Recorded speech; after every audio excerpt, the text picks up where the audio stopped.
Hello YouTube, we are pediatrician brothers and today we're gonna talk about pediatric emergencies. This is part 2 and we will talk about febrile seizures, acute laryngotracheitis and anaphylaxis. Febrile seizure typically can occur during any type of febrile episode, and typically it occurs before 6 years of age, which means that if there is a seizure during febrile episode, we should seek for other cause after this age. Yes, and we should mention that there is no effective way of preventing further episodes other than anticonvulsants, which should not be prescribed unless it's absolutely necessary. David, what can we do if parents encounter febrile seizure? First of all, we mark the time, put the baby on the firm surface, move away all the objects that could harm the baby, open up the clothes, especially if they are tight, and keep the baby in the side position. Also, do not forget to call the emergency number, do not leave baby unattended, and make sure that you mark time if the seizure is over before the EMT arrives. Now let's move to another subject, acute laryngotracheitis, which might commonly be known as croup. The croup is quite frequent in children and typically occurs during winter season. Before we move to the management, we should mention that croup was way more dangerous before children were vaccinated against diphtheria. Now it is relatively mild and in majority of the cases can be managed at home. However, parents need to be vigilant. So if you detect barking cough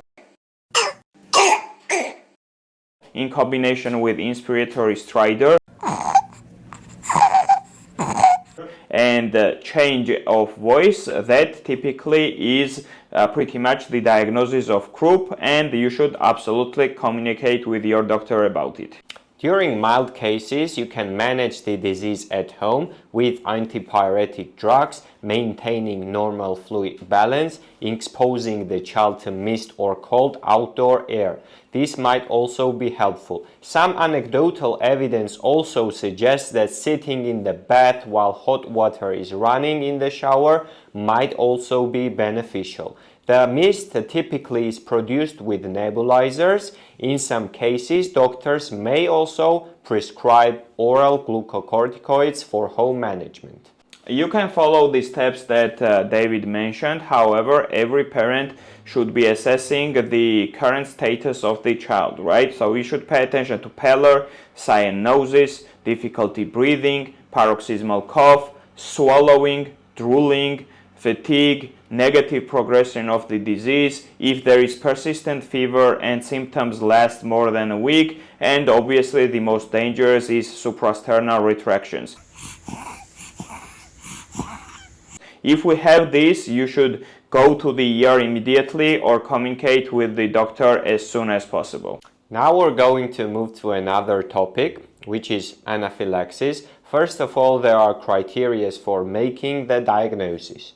Criterion 1 focuses on detecting acute onset of illness within minutes or hours with involvement of skin or mucosal tissues such as urticaria, pruritus, flushing and swollen limbs, tongues or uvula, and with either one of these respiratory compromise, circulatory compromise, or severe gastrointestinal symptoms. There also is criterion 2, which focuses on acute onset of hypertension, bronchial obstruction, or a laryngeal involvement, which occurred after exposure to highly probable allergen, and it is not mandatory that we have a skin or mucosal involvement.